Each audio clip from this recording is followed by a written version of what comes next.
Greetings folks, Flying Doctor here, hope you're doing okay and welcome to this tutorial on how to land a helicopter safely. Well, they do say that any landing where you walk away is a successful landing, but we hope to do better than that. This is an in-depth tutorial. Be prepared for some theory, be prepared to even do some maths before you get in the air. We are going to look at the theory behind descent, the theory behind landing itself. We're going to look at the instrument panel in particular on the H160. What should we be watching out for? I'll show you the vortex state as well, which is where the turbulence beneath the aircraft means that the aircraft's unable to get the lift and you drop out of the sky like a stone. How to avoid that, but also how to get out of it as well. Mind you, I kind of think you'll be lucky. Welcome to the Flying Doctor channel. Don't forget, if you like what you see, please subscribe.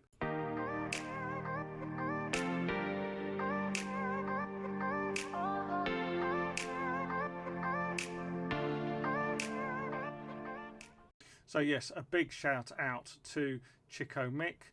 I'm using his scenery, which is wonderful. EGSU Duxford Airport Complete Edition. If you haven't had an opportunity to go to Flight Sim.to and download that, well, I mean, do that. It's great. Just add to, I know we could land anywhere. We could just land in the middle of a field with a marker on it, but this is just great scenery, and I thought I'd give ChicoMick a shout there. But we want to, of course, just get straight down to the theory and practice of landing. So off we go.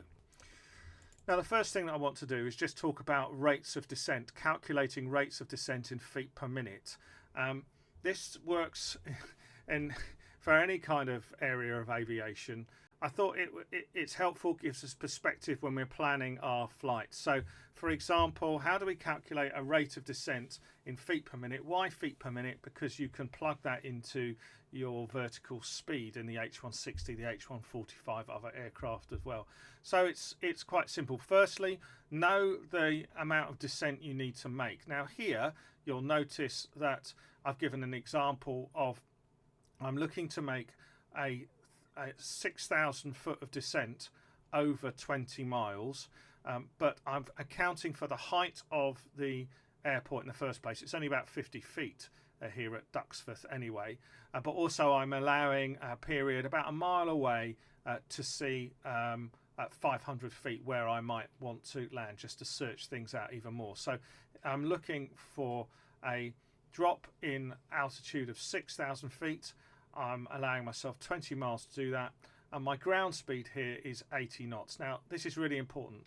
Ground speed, GS 80. I have printed this out or reproduced this as it appears in one of the navigation options in the consoles for the H160, and it's there in the H145 as well. You'll see two figures, ground speed 80 and TAS 95.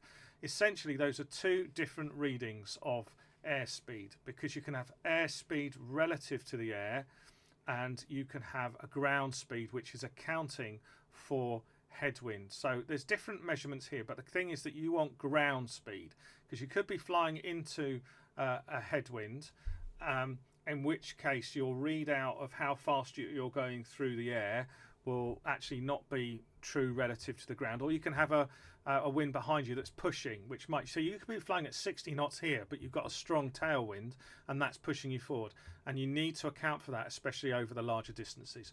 I realise some people will be familiar with that, but other people might be straight into helicopters and asking these simple questions of how do I calculate a kind of, you know, a much more controlled rate of descent. Let's just have a look here, and unfortunately I've put in 3,000 foot here. Doesn't particularly matter. It is 6,000 foot, but what we need to do is we need to understand how much time in minutes it's going to take us, given the ground speed, to cover say 20 miles. Now, distance divided by speed equals time, so 20 miles divided by 80 knots per hour means that you have a quarter. So it's a quarter of what? A quarter of an hour. Well, and you can step the calculation up because there's 60 minutes in an hour. Obviously, a quarter of an hour, we all know, is 15 minutes. But the way you get there is you multiply by 60. Very simple example, but I'm just giving you that. So when things get more complex, it's relatively easy. Let's just have a look here. So calculating rate of descent per minute, so it would be 6,000 foot divided by, if you're 80, ground speed of 80, that let's start with the 20 miles, shall we? 20 miles at 80 knots is going to take you 15 minutes, a quarter of an hour. So you've got a quarter of an hour, 15 minutes to descend 6,000 feet. Divide the 6,000 feet by the 15 minutes and you get 400 feet per minute. Why is that important? Because that feet per minute, of course, you can plug in to the helicopter. That will leave you at 500 foot with a mile to go. Okay, let's just have a look at the next example. I think I talk about how 60 is a magic number when you're perhaps flying around and just wanting to focus without having to do these calculations, or make them as simple as possible. If you're traveling at 60 knots, well, that's 60 mile an hour divided by 60, that's 1 mile per minute. So 60 knots, a ground speed of 60 knots is a really good way to go if you just want to simplify things in your head, because if you think, well, I'm 10 mile away from base, it's going to take you 10 minutes. And then you can look at your altitude, divide by 10, and you know how many feet per minute here. So 60 knots is 1 mile per minute, is 300 foot per minute there. 6,000 feet divided by 20 minutes it would take you. There we are. That makes sense. Yes, it's still making sense to me. I hope folks are appreciating this. Now, the final theory, the final approach from 500 feet. You'll see me try and achieve this, but actually, in reality, you'll end up looking out of the window, hopefully trying to gauge depth yourself, which is very difficult in 2 dimensions in a helicopter. I found landing using VR much easier, but VR is a bit of a hassle for me to set up. But effectively, you're looking at, depending on your speed, you know, you're looking at a model flight. I don't get anywhere near this, around 90 seconds for the last 500 feet, but obviously you've got hover time in there as well. So the main kind of thing to know is about a mile before you get to the helipad itself, or you can just descend slowly to a runway, which I prefer. About 300 feet, you're looking to lift the cyclic to slow down. So remember that the collective controls the altitude, the rate of climb, and the cyclic controls the speed at which you're traveling. Okay, and try and resist pushing the cyclic forward. But effectively at 300 feet, you lift the cyclic to slow down, and I've printed this wrong. At 200, you lower the collective, not the cyclic. You lower the collective. Okay, and then you'll see me try and work it out. It's very difficult to explain this stuff in theory. You have to try it in practice. But yeah, lift the cyclic, lower the collective, and you're trying to get that balance between your altitude and your speed of approach. I'll talk about what you're trying to avoid in a second, and that's entering a vortex state, which is a nightmare.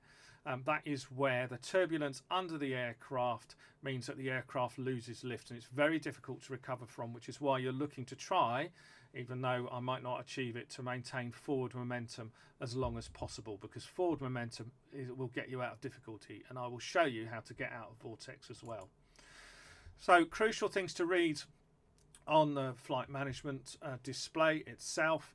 You can see here that there's a figure on the left when we fly, which I've labelled that 3. That is your rate of descent, or if it's going the other way, the rate of climb, and the 3 stands for 300 feet per minute. So that is absolutely key for you to know, and you can control it using the vertical speed mode in the Autopilot if you need it, and you can click it. Okay, because you'll see one example of me flying, and I'm flying more on Autopilot to keep the trajectory. The other one where I'm being really brave and just flying purely by wire. There's a butterfly switch on the front console. If you move it to TRK/FPC, then you get more information, and here is that there. So yes, if you look down on the AFCS panel, you'll see that there's this butterfly switch here, and if you just switch that across, you'll see more information appear. What does it look like? Here you go. So you see this angle of approach here. 300 feet per minute here equals to minus 1.90 degrees. And at low speed, this is the big message. At very low speed, sort of 30 knots, do not drop below 500 foot per minute, or you'll risk inducing a vortex ring state and losing lift. And that is the key note, because you can hover as much as you like, but you are at risk when you hover, because if you lose power, you're going to go one way. You've got no forward momentum. You can't auto rotate. But the worst thing that can happen is that you're descending to the ground too quickly. Basically, the helicopter tries to fly through its own turbulence, and it can't do that. You lose lift, and you're near the ground, and that's it. You're in difficulty straight away. And let's just have a look here. Yeah, so try and maintain forward momentum for as long as possible. Approach helipad to arrive near 20-25 knots, then enter a hover by lifting the collective. Now, the examples that I use, I'm just learning, are actually very shallow kind of descent angles. The final landing phase, 7 to 12 degrees, is standard. Never got anywhere near that. And resist pushing the cyclic to make the heli descend. Use the collective. Okay, so some final hints there. And then a final graphic that I'm just trying to remember. Oh, there we are. Yes, so a similar example, quick zip calculation, 60 is a magic number there, and I've used another example there. I didn't really need that, did I? But there, you've got it anyway. So let's get up into the air, and we'll just try and model some of this stuff. Okay, enough of the theory, let's get on with the practice. I've situated myself outside of Duxford. I am at an altitude of 1,200 feet, which I'm going to hold for 1 mile. I'm at 5.2 nautical miles out, so I'm going to hold 1,200 feet until I'm at 4 miles. I'm travelling at 60 knots. You can just see here at the top here, GS60. And that means that our descent rate would be 300 feet per minute, which I'm going to dial in on the vertical speed here. So we're going to fly this as much on autopilot, and what I'm looking for is to get us into a comfortable position where we can simply just glide in slowly and land, rather than coming down from a steeper height. So we'll give this a whiz, just in case you're wondering how I'm doing this and setting it up beforehand, rather than sort of flying a circuit, which I'd recommend you do. I'm using FSI Panel 2020. I've featured this before on the channel. It does work for the H145 and the H160, but in a very clunky way, because it's not designed to work with this. But it will allow you to move an aircraft to exactly where you want it to be on final. So here we go. I've just switched across here to vertical speed. And I am shifting my vertical speed just down. There we are. It's on 300 feet per second a moment. Bear in mind when you do this, if you're using FSI panel, of course, there's a big question about where does the airport start and stop. But also I had some difficulty switching across to nav, which I'll try and do now. That's worked fine. Once it's in flight, it will do that. But sometimes I find it easier to set the heading. But that's not what we're here to talk about. We're here to talk about the landing. So I'm just looking at a gentle landing. This is probably the easiest way to land. Just come in like an aircraft along a descent path. I'll still probably muck it up, but never mind. So there we are. Gentle rate of descent. 3.8 nautical miles. Altitude is 800 feet. Just keeping an eye here also on the difference. The airport's about 50 foot above sea level, so you will expect a difference with the radio altitude, of course, but not really hugely significant.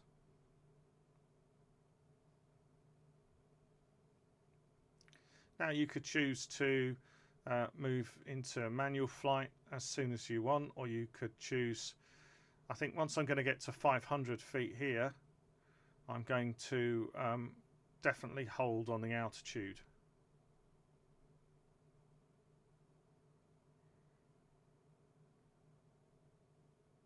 In fact, with 500 feet here, decision on the radio altitude there, so let's hold that. And that'll give me the space to just gently lower the altitude manually. Of course, this is what we don't really want to be here at the end of the day, but I'm just showing, one of the most reliable ways to kind of land. Okay, so 500 feet would usually be our beginning transition for the final landing, so we can hold at this height. 300 feet is where we begin to make the move towards landing, and then 200 feet is the point of no return. So I can actually change my speed down now. Let's reduce my speed and my altitude.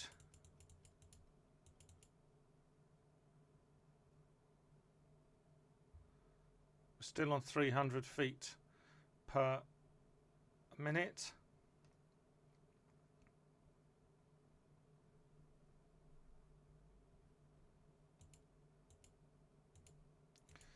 knots. Right, I'm going to take everything off now. Now we're manual. Okay, so what am I doing? Those 4 white markers close to me. My speed is not high enough, so I'm dropping the nose a little bit to increase the speed. I am lowering the collective, but I've got an eye on the rate of descent. If you can see a tiny little number, you won't be able to see it. But the rate of descent, 300. I don't want anything more than 400 feet per minute at these low speeds.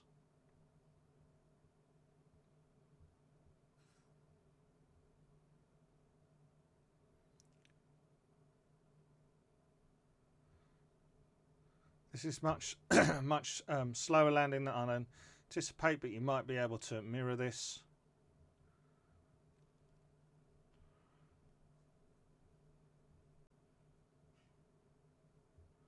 And I'm just bringing it back to a nice glide here. As I get close to the ground, I'm needing to increase the collective as well.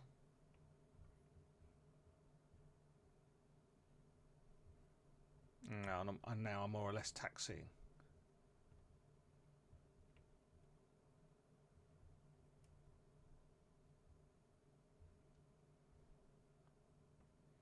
So a much kind of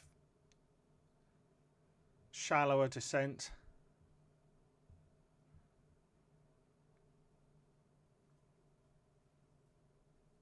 There we are. A much shallower descent and much slower than I'd originally anticipated. But notice what I didn't do. I didn't let the rate of descent become too quick, because otherwise we would have been in that vortex state earlier. So we'll try another one of those. Okay, this is attempt number 2. I'm going to use less autopilot on this. And just as a reminder, if you've not sort of seen it before, when you're matching the autopilot, this little double white line is matching, is showing where the collective is set, and I line that up with where the autopilot has set the collective at the moment, so the two match. So that when I start off, and I will start off in autopilot and switch it off, then then when we switch away from autopilot, the aircraft doesn't sink. So you're getting all kinds of other hints here, but we'll just start this now. Let's go. There we go. We should find ourselves moving. There we go. And so this is going to be much more manual for us at the moment. I'm going to take the heading off, take the airspeed off, and take the altitude off. And now I am completely flying naked, so to speak. So I'll just let you know what I'm doing, and I'm no expert in this. I'm just increasing the collective a little bit to increase my speed. I'm lowering the nose slightly, and I'm trying to keep my altitude at around about 1,200 feet or thereabouts. And I'm looking in time to do descent to around about 500 as we approach the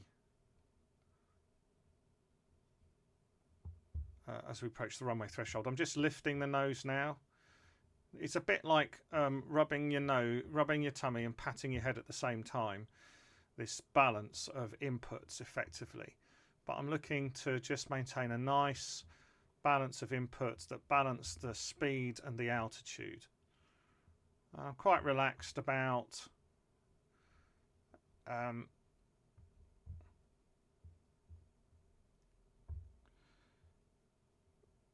the speed and the altitude itself, as long as I'm not having to make huge kind of decrease in height. I'm all right with that. What I'm looking for and what I don't want to do is crash the thing, so I'm looking for to be in a position where I can get a sensible drop in height and not too fast. So I'm going to start lowering now. I just fancy getting down to about 500 feet.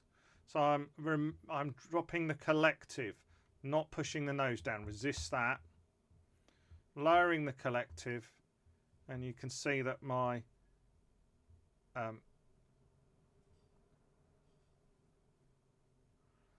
my altitude is just dropping slowly. If I want to slow myself, I'm just lifting the nose slowly here. So you lift the nose to slow, and you move the collective down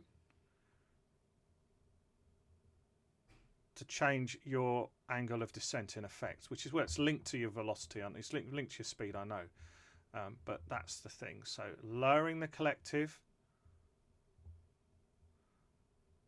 will lower that. Will increase the rate of descent. But if you just, I don't know if you can see, I'll try and highlight it on the video, but I'm now getting nervous because I'm about 500 feet per minute, which ordinarily that's not a problem. But if my speed then starts to drop down and I keep that same rate of descent, that is a problem because we'll hit vortex. So I'm just lifting the nose now. And now what I'm going to do is much the same as before. I'm going to look out the window. I'm looking at the 6 dots on the runway, and I'm thinking, how do I keep those level? And above all, I'm watching my rate of descent. If I miss and end up further down the runway, it's okay. I'm on 300 feet per minute, but anything up to 500, then I'm in difficulty. I'm lifting the nose just slightly, just to slow. There we are. And then, for some reason, I've got a little bit more height than I wanted. There we are, 400. Don't really want to be anything more than 400. I'm just dropping the nose slightly to give me some, increasing the collective slightly because I don't want to be at much more than 400, as I say. Increasing the nose slightly, increasing the collective slightly, because I know that I'm at such a slow hover. Okay, and now looking out the window. I don't really want to change things much more than that. Increase the collective slightly, again, because we're on 400, don't hit vortex state. Just very gentle movements.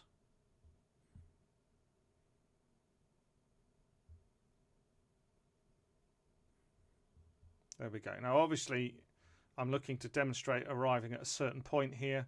When you become more skilled about this, you're able to do it and literally fly down the runway better. But there we are. Lifting the nose gently. Gently. Gently. Increase the collective just at the last because you'll find that you will lose more forward power. And there we go. You can just lower the aircraft here. Okay. Okay, in this example, I'm just looking to fly what is the beginnings of a circuit effectively, but I won't do a circuit. I'll just go out, we'll turn around, and we'll just simulate a landing from a completely different angle and just see how that goes, how those principles work out. So let's get the aircraft up into the air.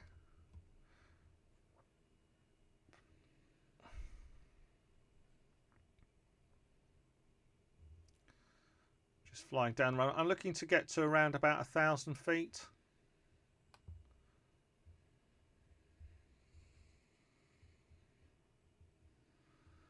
You have to get that balance right when you fly the H6. Well, any helicopter, you can drop the nose and that gives you a bit more lateral, you know, it gives you a bit more speed, but of course the danger that you're not making any altitude.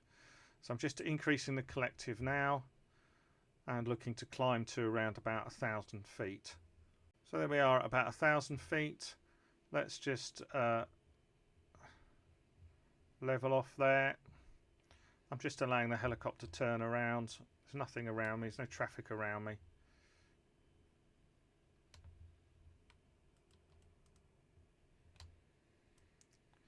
$80 knots, that's a fair sort of speed to be arriving somewhere. You can see on the arrow there that, and I'll try and highlight this for you, it's just indicated I'm at risk of losing a bit of speed. Let's just see where we're at. So say we're looking to land somewhere at Suxford. Notice that I'm at 60 knots but at risk of losing speed, so dropping the nose slightly, increasing the collective. Right, let's see where we are. Truly am flying. Where has the airport gone? There we are. If I can just see at the top of right, hang on, I'm just going to pause that there.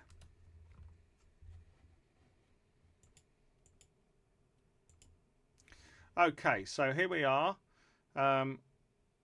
Okay, so here we've got an approach at about 90 knots. We're just above 1,000 foot now as we approach the Suxford air base here.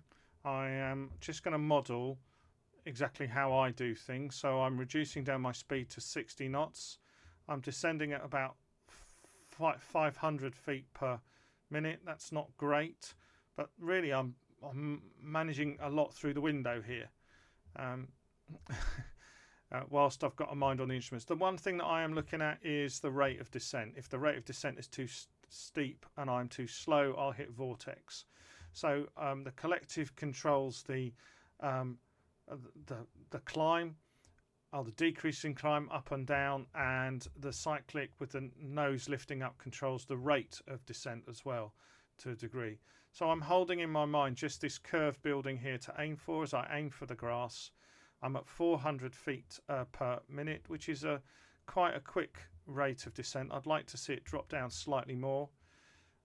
I am looking to lower the collective and I'm pulling back slightly to lower the speed, but again watching that rate of descent. So I've just increased it again slightly. Here we go. For me, this is a little bit too quick. So just increase the collective there.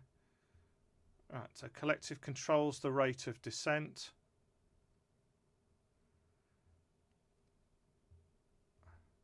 Angle of attack and controls the speed. So we're at 200, 300. Let's just increase the collective, even though we're slower and virtually hovering now. Better to sometimes hover in. What we do not want to do is have too quicker rate of descent. And okay, all that stuff I said before about maintaining momentum as you come in, I'm learning just as much as everyone else here. So it's still quite a steep rate of descent for the speed. So keep that between 1 and 4. There we are. We're just coming down to the ground now. Just dipping those. Now I really am flying by what's out of the window. Okay. So we're more or less on kind of ground hover maneuver here. Just allow me to bring this in. And okay, lift up the nose. And the more you lose forward speed, the more collective you'll need to keep the aircraft in the air. So there we are. Not exactly textbook. Certainly not MASH for those who see the helicopter. Very hot helicopter landings there. But nonetheless enough to get you going and to give you a little bit of confidence. The only way you're going to learn to do this, folks, is by practice. You're not going to learn it in the manual, but I hope that a certain amount of what I've given just will provide some help for you as we put things down nicely here. And don't forget the landing gear, which I leave it constantly on when I'm practicing anyway. There we are, and down we go. Here's how to recover from Vortex State. So there we are, warning of Vortex, 1100 feet per minute. Suddenly lost power, flying through turbulence, drop the nose, increase the power via the collective, and we get some stability. Very quick way of getting your way out there. Well, folks, I just pray that that is helpful for everyone, and thanks a lot. If you do like what you've seen, please do subscribe. Once again, I'm just learning like everyone else. That's the theory, and the H160 is a fantastic aircraft, and gives you you can see some details coming through, particularly with your speed, your angle descent. You can read those very clearly. So let me know how you're getting on. Any comments in the comment section, put it there. And thanks once again to this creator of Suxford, which was absolutely fantastic.